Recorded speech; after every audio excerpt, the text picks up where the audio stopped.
Es mejor sin ti, para no pelearme con tu forma de pensar, para no ocuparme intentando controlar los momentos en los que no van al caso. Ya lo pensé bien y yo no me caso. Es mejor sin ti.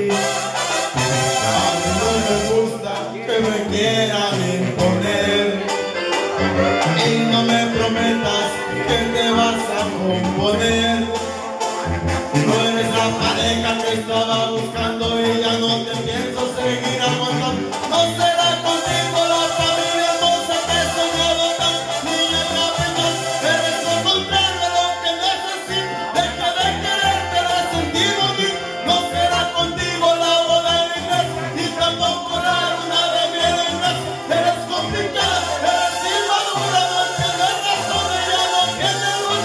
No será contigo, cabecita hueca. Que lo viejo, vamos, chingado. Saludcita. Aquí no existe tequila bueno, es un pinche coronita a la vera, vamos.